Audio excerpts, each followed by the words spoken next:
Texas-Oklahoma game. It is 12 Eastern. I apologize for that. The November issue of Men's Fitness Australia features Ronda Rousey. She's the first woman to grace the cover, and the undefeated UFC champion is going to join us tomorrow right here in studio. Can't wait for that, so you don't want to miss First Take. She will be here with us. We reported yesterday that Miami fired their head coach, Joe Philbin. Now it's Ryan Tannehill that is feeling the heat. According to multiple reports, Philbin told the Dolphins practice squad players to go easy on Tannehill so the quarterback could get some of his confidence back. Reportedly, Tannehill was throwing so many interceptions in practice that he was frustrated to the point where he would talk trash to certain practice squad players. After they would pick him off, quote, listen to this, enjoy your practice squad paycheck, enjoy your practice squad trophy. If that is true, just wow. Stephen A., your reaction? The operative sentence is, if that is true. Because we don't know. Yep. If that is true, Tannehill has lost his team. Because that is as low class as it gets. If that is true, the only reason Tannehill didn't get punched in his face is because guys were on a practice squad and they want a chance to be in the NFL. And obviously, you saw what happened with the Jets. Or the coach had instructed them to take it easy on the starting quarterback. You know, well, keep in mind, Skip, that according to the reports, once the coach had instructed them to take it easy on Tannehill, what they did was stop running altogether whenever he snapped the ball. They showed no respect for him. You're the starting quarterback, paid $95 million, $45 million in guarantees, and practice squad players have to take it easy on you.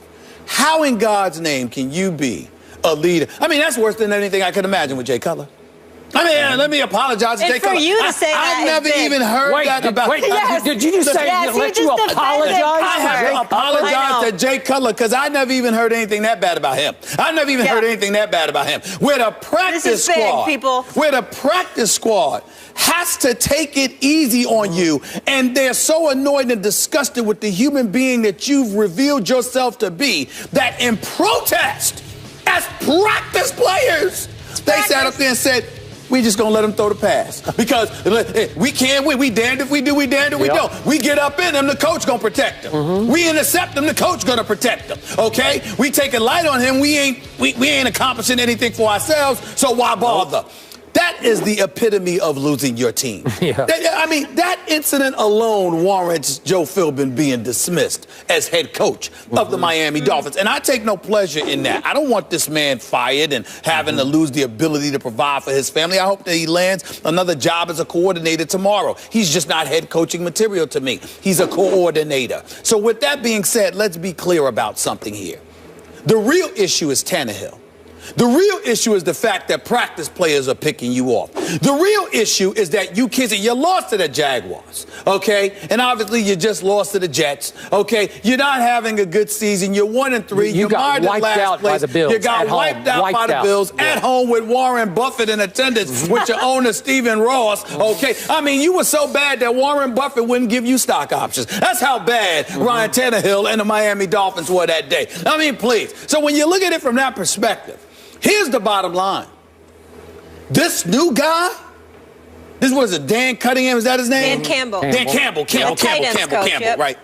I got to admit to you, Skip, he's just a tight ends coach. And in one press conference with him, I saw more in 3+ years with Joe Philbin. I'm with you. And I said this, I looked at him and I said to myself, well, he's not going to have a problem getting in anybody's face. Right? No. I mean, do you see how massive this dude was? I was sitting there saying, are you sure he ain't playing? Are you sure he ain't playing? He was a player. He looks like he can play right now. That's a big boy. That's a big boy. So I'm looking at it from the perspective of, this is the kind of guy that can get in a dude's face. Let's go. This is what you need to do. This is your job. If I'm him, I'm calling Ndamukong Suh and the crew up in there today. What do y'all want to do? Ndamukong, you were the man on Detroit's defense. What did y'all do in Detroit? What is it that you want to apply here? Offensively, I'm looking at Tannehill. You better man up, because I'm going to send these cats after you. Yep. And it ain't just the practice squad. It's going to be the first teamers, because that's what you got to go through on this NFL level. Did you say that to these boys? Did you say that to them? Money or no money, you're going to apologize right now. Because if you don't, I'm going to send them after you like a pack of wolves. Deal with it. You ain't play no games here. It's football. Every Sunday, okay, because we're going to save money, because we damn sure don't expect to see the Dolphins on Monday Night Football. I haven't looked at the Monday night schedule in the last week or so I don't remember. But I don't expect to see the Miami Dolphins on Monday Night Football with their mediocre selves. Yep. Walking piece of mediocrity that they are at this moment. I wouldn't give them mediocrity. Right? Listen, I'm saying you Dan Campbell. You're going to roll up on Tannehill, because that's just bougie, it's uppity, it's elitist, and it just speaks to, you don't say that to cats. Okay, what if you're the new interim coach, looking like you could still play, and you roll up on him and get in his face, and you completely wreck what's left of his confidence? Well, not possible? I'm not saying that you disrespect him. I'm saying that you highlight that he has no right to be disrespectful to other people. Now, if you can't do that, you ain't head coach material. It's just that simple. Okay. If you can't do that, if you can't remind somebody that you're supposed to respect your teammates and you ain't supposed to belittle them like that, then you know what? I'm going to send them at you like a pack of wolves, because this is what you got to deal with on Sundays, what you getting a break here for. You know, I must remind everyone, we got thrown this story on the fly as it broke yesterday, and so we were off the top of our heads. I had forgotten that the interim coach that Philbin replaced was none other than Todd Bowles. That's right. Are you kidding me? And the finalist was Mike McCoy for the Chargers.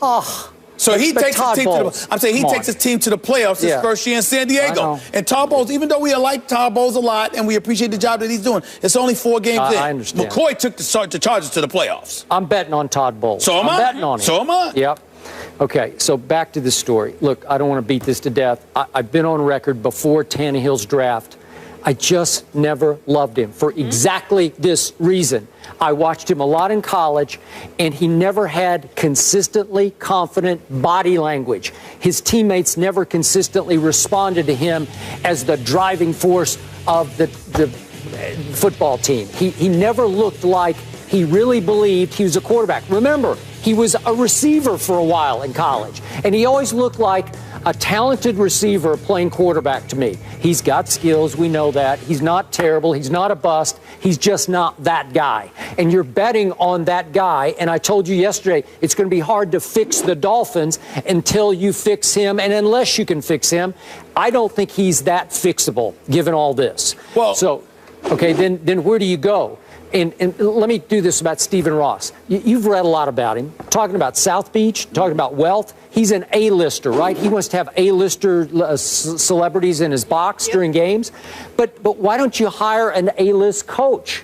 Because how do you pick Joe Philbin, the offensive coordinator at Green Bay, who didn't even call plays? How do you do that? Because he's a nice guy, because he's impressive when you talk to him, because he comes across as a guy I could get along with? Why wouldn't he supposedly flirted with Harbaugh? I don't know what went on. He denied it, but whatever. But why don't you go get a big guy? You could go get, you can afford it, you know, go get a big guy, some big name. I don't know who it would be, but start over with somebody who will turn everybody's heads in South Beach, because it's hard to turn heads in South Beach because there's a lot of distractions, as you always point out, right? Yeah. Okay, all right. Well, that's what I'm saying. So, Joe Philbin? Are you kidding me? Stephen Ross hired Joe Philbin? I ain't gonna lie to you. Those one of those rare cases where looks ain't deceiving at all. What you saw was what you got. To be honest with you, with Joe Philbin, let's just call it what it is. I'll leave it at that. What I will tell you is that I look at a guy like Dan Campbell. He looks like a football guy. The press conference was so telling, too. Well, I mean, he looks like a football guy, and he's going to tell you what needs to be done. And let's give him a chance and see what he does. But clearly, Philbin wasn't the guy. And when you look at a guy like Tannehill, here's the reality. He's only completing 56% of his passes. Now, they don't have much of a running game. That's the bottom line. They got one of the worst running games in football. There's no question about that. They got the 30th ranked offense. He's been sacked 10 times. We ain't even counting how many times he's been hit. So when we look at it from that perspective, when you hear this kind of stuff, you literally have to wonder.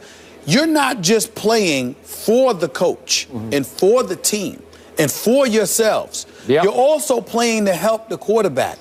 And when you have an internal, subtle desire to see the quarterback fall flat on his face, that doesn't help your franchise. Nope. So somebody has to address, if there is any truth to this report, somebody has to confront Tannehill. And that has to be addressed. Those are the two things. Tannehill has to be addressed, and the defense, I don't mean literally, of course, but figuratively speaking, the defense has to be handed over to Ndamukong Suh, who does have a rep that he brought from Detroit. Can you get in Suh's face if you're Campbell? Well, I wouldn't go that far because it is Ndamukong Suh. That is a massive. You can talk to him. I don't even know. You can talk to him, but you can ask. You know what I'm saying? And he's not the kind of dude you can tell. That's a massive boy. But what you can do is say this. You know, when you were in Detroit, y'all had a top-rated defense. Tell me what you did. Tell me what you think, based on our personnel, we should do. And you know what I'd do? At least the first week, I'd listen to Ndamukong Suh. Whoever's running the defense, come here. Listen to this dude right here. What you say? The mayor down there. What you say? I am the mayor. He's got the key to the city. Yes, I got the key to the city. But what I'm saying to you is this. That's what you need to do with Ndamukong Suh. Come here. Okay. You need to listen to him. Whatever he say, just try it. Just try. Let's appease the big boy. Because when he ain't right, what is right? You don't want, it's one thing for him to be mad against opponents. For him to be mad internally, that makes life very, very difficult. Because what you going to do about him? You can't get security to do anything about the Ndamukong Suh. Nope. No, just, hey, what's wrong with trying? What you need? Do you need anything in Ndamukong? Can I get you a cup of coffee? Do you like Starbucks? You want a vanilla latte, small or large? What do you want? I don't know if I go that far. What can I do for you? That's what I would be doing with Ndamukong Suh. The three key words, though, which you mentioned, if it's true. Monday, December 14th, guys, they are on Monday Night Football. Really? Giants come to town. Really? I wouldn't mind being in that that's one. a cakewalk for the Giants. Would you guys want to go on the road for that? You know what? Nice. I might go. You know, Ray Lewis, Trent Dilfer, Steve Young, they have invited me. The South Beach, Monday Night Football, that don't sound like a bad option. I'm just saying. It might happen. I like it right here in the studio. Okay. I'll stay here by myself. No. I don't want to see a Giants cakewalk. Come on. Somebody get this. I think he's trying to jinx them. That's a whole other story. They're going to win 7 in a row. Stop saying it. Now I'm getting nervous about it. But we stay in New York up next. The Yankees are in the World Series push, but CC Sabathia will leave the team and address personal matters. We'll discuss that.